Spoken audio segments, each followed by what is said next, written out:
फिर आज उसी तरीके से आपके सामने reproductive system in the flowering plant पर कुछ नए क्वेश्चंस जहाँ कल फिनिश किया था उसी के आगे हम सब मेल रिप्रोडक्टिव ऑर्गन्स के विषय में बता रहे थे बेटा।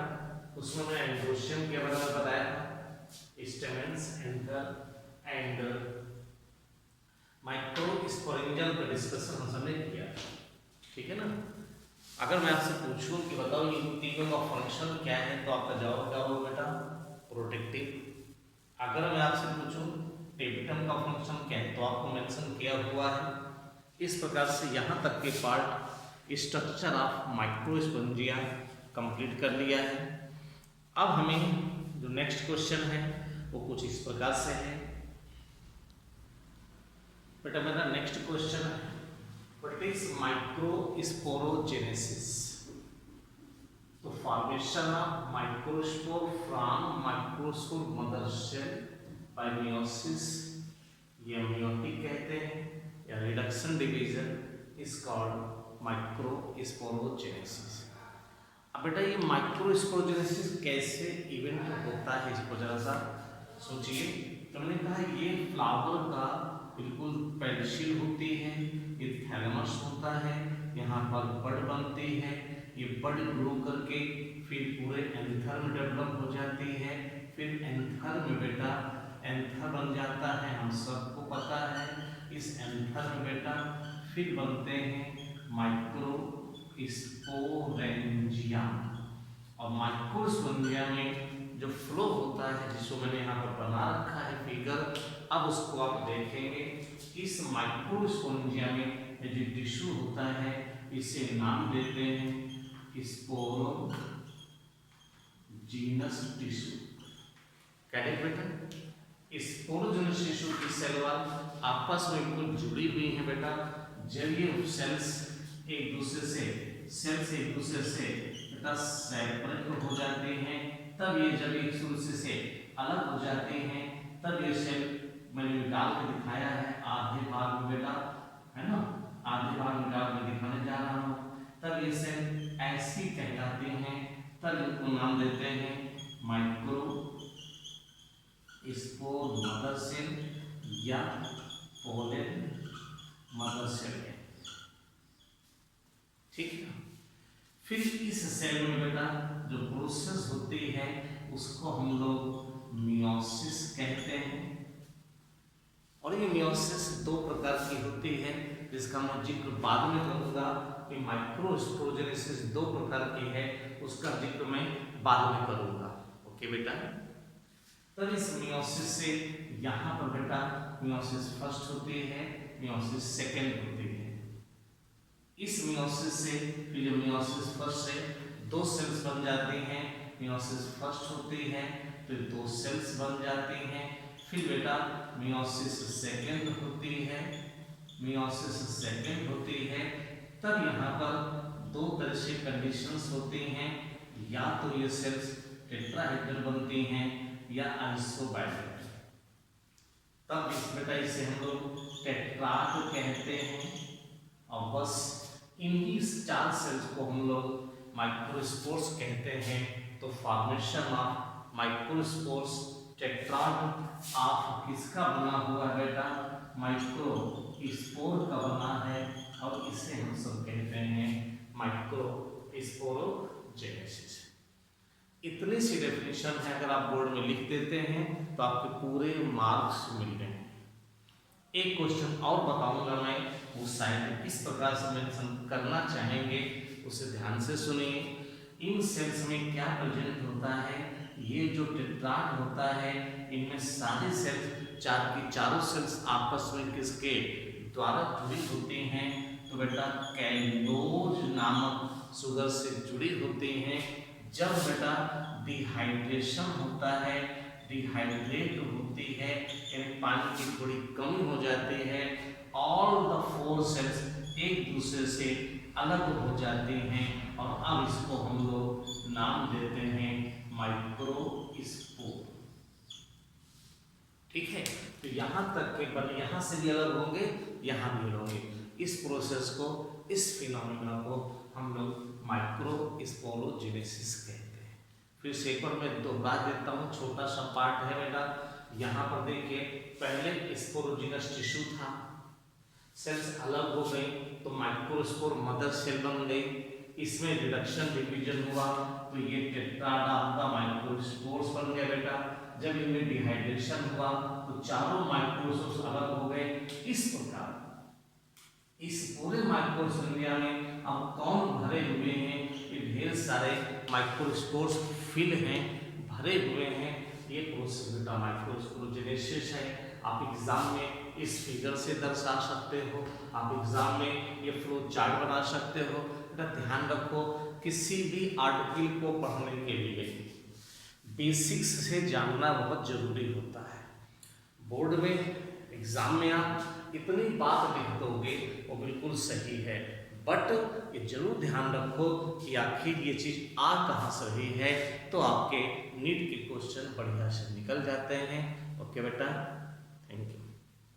एक क्वेश्चन बेटा छोटा सा और आता है, वो है what is tetrad and types are tetrad. तो अगर इसके आंसर्स को मैं मेंशन करूं तो मैं ये कहूंगा कि ग्रुप ऑफ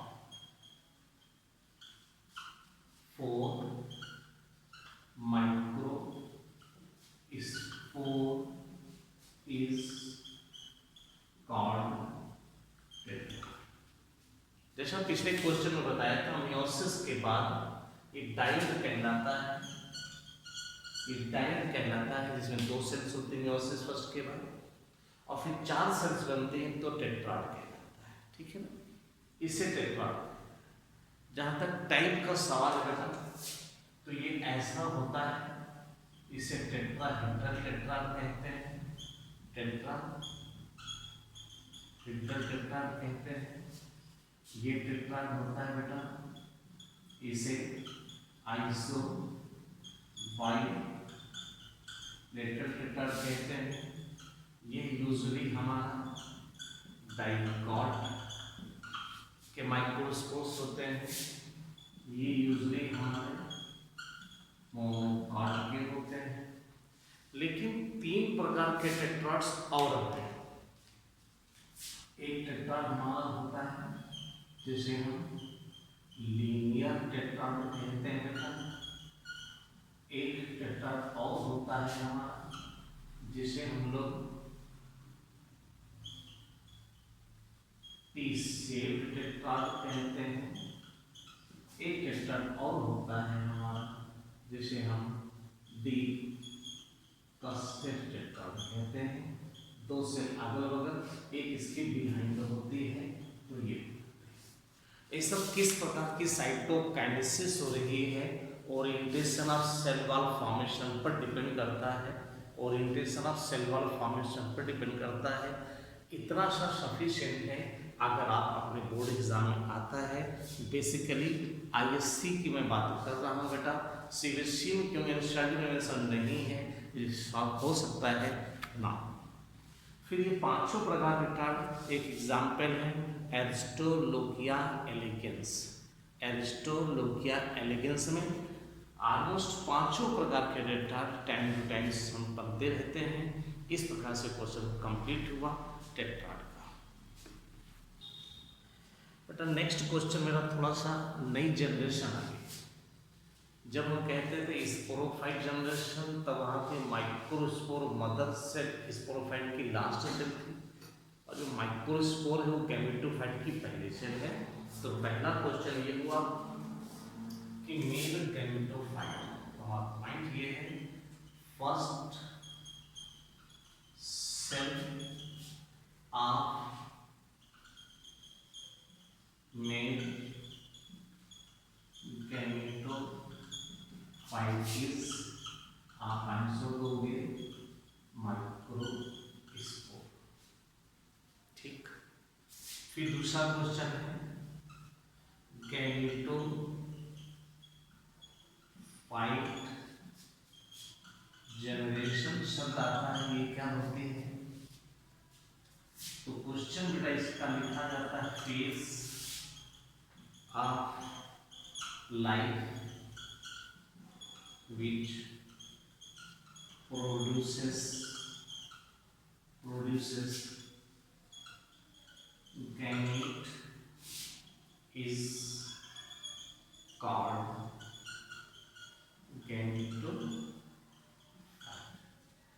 तो लाइफ साइकिल की वो फेज, वो सेल्स, वो स्टेज जो गैमीट प्रोड्यूस करती है उसे लोग गैमेटोफाइट कहते हैं। और सेकेंड पार्ट कहते हैं कि गैमेटोफाइट जनरेशन इज, तब कहते हैं हैप्लॉइड। ये एक विशेष बात है। तो अगर मैं मेल गैमेटोफाइट को डिस्क्राइब करता हूँ एग्जाम में, तो मुझे ये 3 पॉइंट हमने मेंशन किए हैं। First, cell of male gametophyte microspore होती है बेटा। गैमेटोफाइट जनरेशन लाइफ साइकिल में आने वाली वो सेल्स है, वो फेज है जो गैमीट प्रोड्यूस करती है, उसे गैमेटोफाइट कहते हैं, उस फेज को गैमेटोफाइट कहते हैं। और गैमेटोफाइट जनरेशन हमेशा हमेशा हमेशा किसी भी प्लांट ग्रुप में वो हैप्लॉइड ही होती है। क्लियर हो गई बात बेटा? अब सवाल उठता है कि मैंने डिस्क्राइब किया मेल गैमेटोफाइट, मैंने डिस्कस कर दिया। एक पॉइंट इसमें हम और मेंशन कर देंगे आपके हिसाब से कि मेल गैमेटोफाइट मेंशन किया है, microspore is the first cell of male gametophyte. तो अब है मेरा स्ट्रक्चर ऑफ माइक्रोस्पोर या पोलन ग्लैंड्स। तो पहले माइक्रोस्पोर का स्ट्रक्चर आ जाएगा। तो अब जो आपका अगला पॉइंट है वो बेटा किससे रिलेटेड है? स्ट्रक्चर से। तो हमारे पास मेल गैमेटोफाइट यानी कि माइक्रोस्पोर का स्ट्रक्चर देखना है। तो सबसे पहला पॉइंट है माइक्रोस्पोर के स्ट्रक्चर में मैं कुछ टर्मिनोलॉजी लिखूंगा और कुछ बताऊंगा। देखिए बेटा, माइक्रोस्पोर के स्ट्रक्चर में एक लेयर में ये बना था, एक लेयर का डिस्कशन में कुछ ऐसे कर रहा हूं।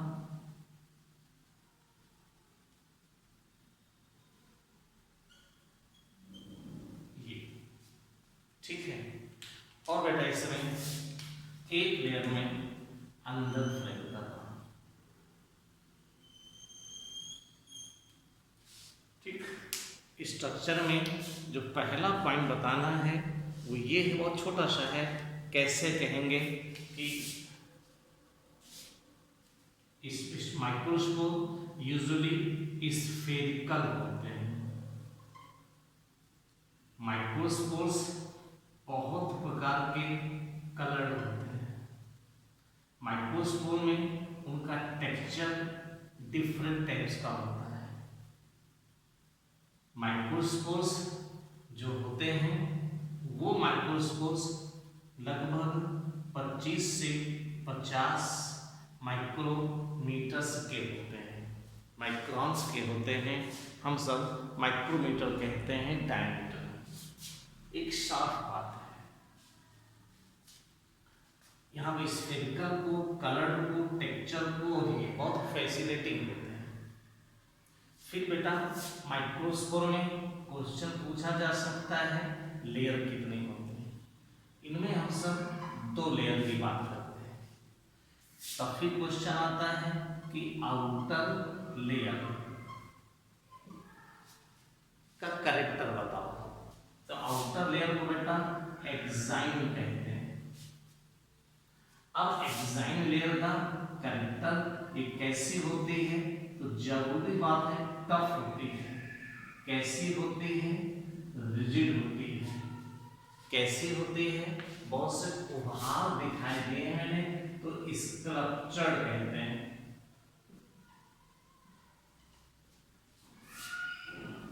जो एक्साइन हमें नजर आ रही है वो किसकी बनी होती है? तो स्पोरोपोलेनिन की बनी होती है। स्पोरोपोलेनिन एक प्रकार का फैट यानी कि आप कह सकते हो लिपिड डेरिवेटिव सब्सटेंस है। लिपिड डेरिवेटिव सब्सटेंस है। अब स्पोरोपोलेनिन जो एक प्रकार का बेटा ऑर्गेनिक कंपाउंड है। ये ऑर्गेनिक कंपाउंड किसी भी प्रकार से नहीं नष्ट होता है, हाई टेम्परेचर पर इसका कोई नुकसान नहीं है। एसिडिक कंडीशन के कारण भी यह नष्ट नहीं होता है। अगर आप वहां पर एल्केलाइन मीडियम दे दोगे तब भी स्पोरोपोलिन पर कोई फर्क नहीं पड़ता है, ये डिग्रेड नहीं होता है, ये नष्ट नहीं होता है। न स्ट्रॉन्ग एसिड न ही स्ट्रॉन्ग बेस। इस प्रकार से ये एंजाइम ये कैरेक्टर्स शो करता है। अब देखो कई जगह पर मैंने दिखाया है एग्जाइट नहीं होता है। जहाँ एग्जाइट नहीं होता है उस पोर को नाम दिया जाता है जर्म पोर। तो क्वेश्चन पूछा जाएगा जर्म पोर किससे कहते हैं, जहां पर क्या शब्द लिखोगे बेटा, एग्जाइम जहां पर एब्सेंट होती है, यानी स्पोरोपोलेनिन जहां पर एब्सेंट होती है, स्पोरोपोलेनिन जहां पर एब्सेंट होती है, स्पोरोपोलेनिन जहां पर एब्सेंट होती है, वहां पर बन जाता है जर्म पोर। इनकी संख्या 1 हो सकती है या फिर 3 हो सकती है। मोनोकॉट प्लांट में जनरली 1 होती है और डाइकॉट प्लांट के नंबर्स 3 होते हैं, जनरली बात है। आउटर लेयर के बाद जो ब्लू कलर से लिखा है बेटा उससे हम लोग इनर लेयर कहते हैं। जब बेटा इनर लेयर की बात करते हैं तब उसका नाम क्या होता है, तब सवाल आता है, उसको हम सब इंटाइन कहते हैं। इंटाइन और एक्साइन में एक डिफरेंस हो जाता है कि जो एक्साइन है वो डिसकंटिन्यूअस है, जर्म पोर वहां बन गया। इंटाइन ऐसी लेयर होती है तो कंटिन्यूअस लेयर बोलते हैं। कैसी लेयर है, ये कंटिन्यूअस लेयर है। इनर लेयर है ये तो सच है ही है, एक्साइन आउटर ही इनर लेयर है, कंटिन्यूअस लेयर है। किसकी बनी होती है, पेक्टिक सब्सटेंसेस प्लस सेल्यूलोज की बनी होती है।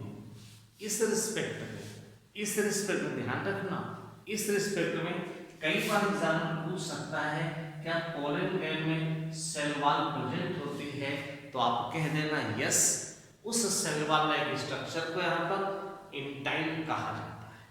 ये कंटिन्यूअस लेयर होती है। कैसी होती है बेटा, ये थिन होती है और कुछ मेम्ब्रेनस की तरह कहलाती है। ये तो बात हो गई हमारी इंटाइन की। फिर पॉइंट और आता है, ये जो ब्लू नहीं ग्रीन वाली बेटा, ग्रीन वाली लेयर है ना। जब ब्लू वाली लेयर की बात आती है तो इसे हम लोग सेल मेम्ब्रेन कहते हैं। ठीक, जब ब्लू वाली लेयर की बात आती है तो सेल मेम्ब्रेन कहते हैं, एक सामान्य सी बात है। और इस सेल मेम्ब्रेन जो होती है किसको इनक्लोज करती है, तब कहते हैं साइटोप्लाज्म को इनक्लोज करती है। क्वेश्चन शायद ये भी पूछ रहे नीट बेसिस पर, हाँ बोर्ड पर तो आपको जैसे मैंने लिखा है आप ऐसे लिख करके आएंगे, लेकिन जब हम नीट लेवल पर आते तो कह सकते हैं कि बताओ पोलन ग्रेन में कंटिन्यूअस लेयर कौन कौन सी होती हैं, तो सेल मेम्ब्रेन भी कंटिन्यूअस है और इनर मेम्ब्रेन से इनर लेयर इंटाइन भी है। अब सवाल उठता है इसके अंदर क्या प्रेजेंट है, तो इसके अंदर 2 चीजें इंपॉर्टेंट है। देखो सेल के अंदर सेल ऑर्गेनेल्स होते हैं, सेल है इसलिए सेल ऑर्गेनेल्स हैं, लेकिन जो प्रोमिनेंट स्ट्रक्चर को पढ़ते हैं वो चीज क्या होती है, न्यूक्लियस है।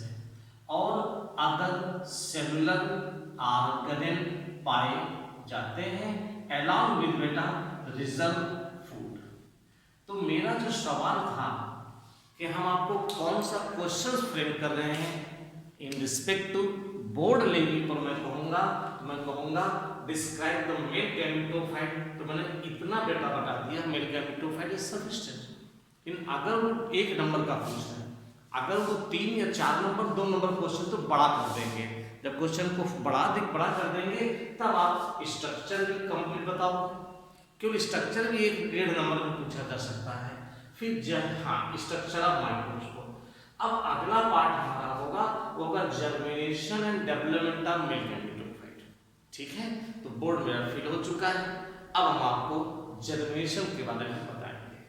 बट नेक्स्ट क्वेश्चन जो है मेल गैमेटोफाइट का जर्मिनेशन और डेवलपमेंट बोला जाता है, तो जर्मिनेशन और डेवलपमेंट ऑफ माइक्रोस्कोप बताने चल रहा। देखो बहुत अच्छे से क्वेश्चन करना। इसको बेटा मैं क्या कहना चाह रहा हूँ, इसका स्ट्रक्चर ये इन टाइम मैंने बना दिया, ठीक है। इन टाइम के बाद मैं डिस्कस करूंगा और मैं क्या करूंगा बेटा, ये मेरी जो लेयर है उसका नाम हो जाएगा, ठीक है, एग्जाइम। तो यहाँ पर बेटा जो जर्मिनेशन की बात करूंगा, ये बात हम सब ऑलरेडी पीछे पढ़ चुके हैं, ठीक। Exine intine cell membrane, exine intine cell membrane, exine intine cell membrane. इसका नाम बेटा जानते हैं क्या है, माइक्रोस्पोर है, ठीक। कैसा है बेटा, हैप्लॉइड है। कैसा है, वन न्यूक्लियस है, ये बहुत इंपॉर्टेंट बात है। और जो एक न्यूक्लियस है, अब उसमें एक होता है डिवीजन, उसे कहते हैं माइटोटिक डिवीजन होता है। और फर्स्ट माइटोटिक डिवीजन बेटा होता है तो दो न्यूक्लियस बन जाते हैं। यहाँ पर पहले कैरियोकाइनेसिस होगी तो दो न्यूक्लियस बनेंगे, फिर वॉल फॉर्मेशन होगा, फिर इस प्रकार से दो सेल्स बननी है। एक न्यूक्लियस के साथ सेल ये है, एक न्यूक्लियस ये है। अब इस न्यूक्लियस का ये साइटोप्लाज्म है, इस न्यूक्लियस का ये साइटोप्लाज्म है, इसकी यह वॉल है। तो यहाँ पर बेटा मैं इस सेल की बात करूंगा।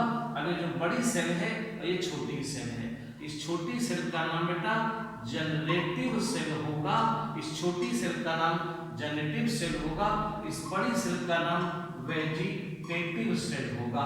यानी कहने का मतलब है जब हमारे माइक्रोस्पोर में पहला डिवीजन माइटोटिक होगा तो दो सेल्स बननी है। और ये मैं कह दूंगा ये कैसा है, टू सेल्ड।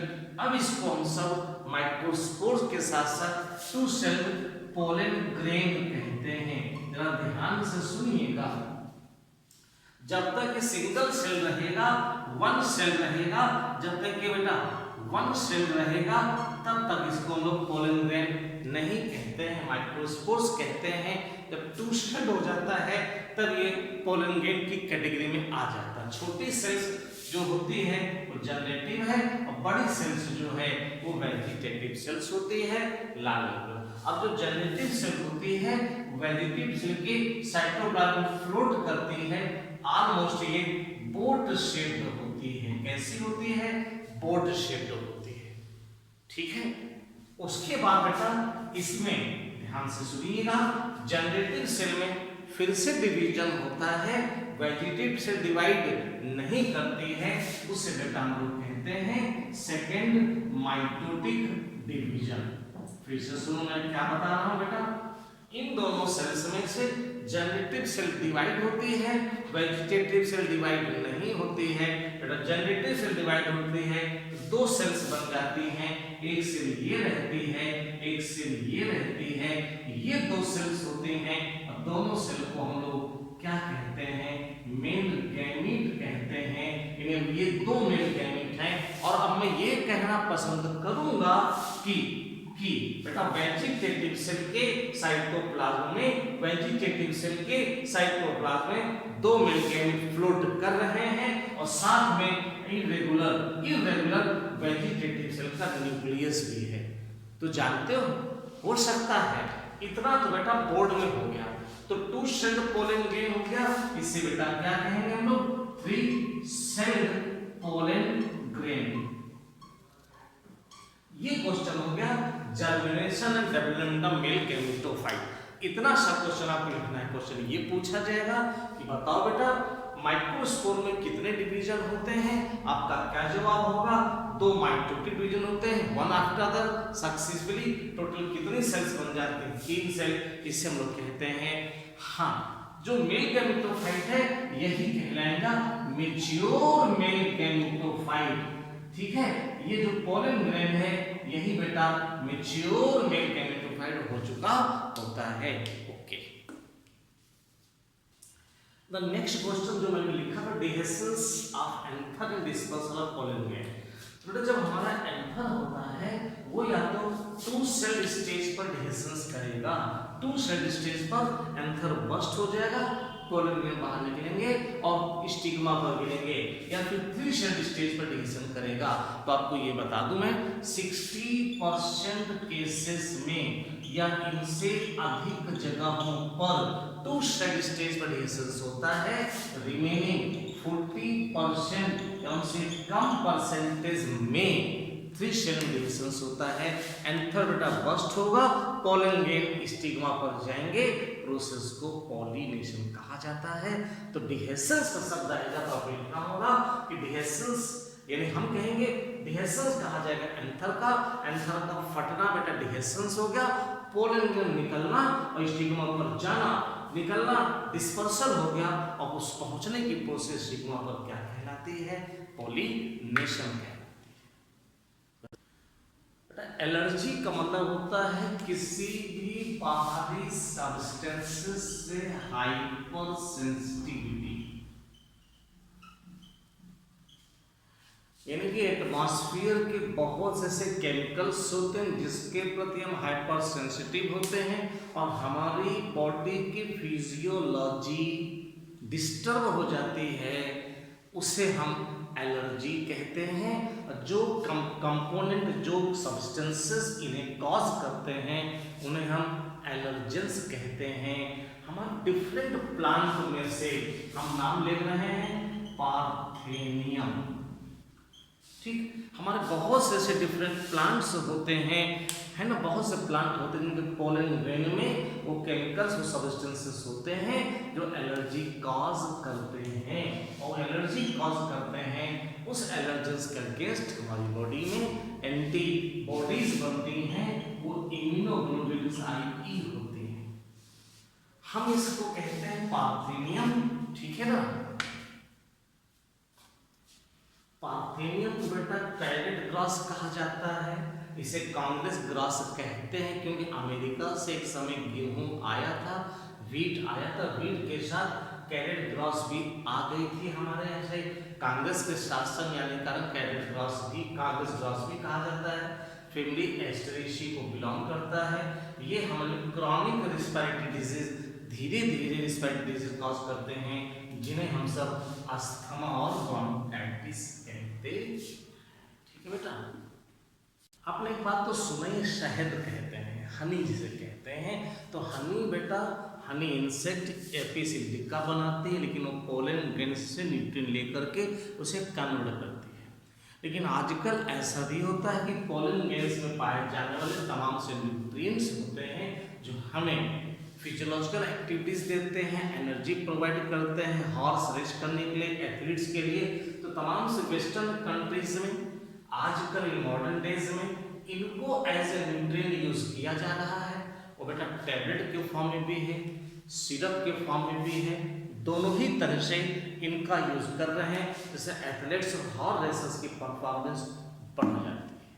बेटा नेक्स्ट नोट्स ये हो सकता है हमारा कि पोलन ग्रेन की वाइबिलिटी, यानी पोलन ग्रेन तब तक जब तक वो स्टिग्मा पर ना पहुंच जाए तब तक उनको लाइव होना चाहिए, तब तक बेटा उनको जिंदा रहना चाहिए।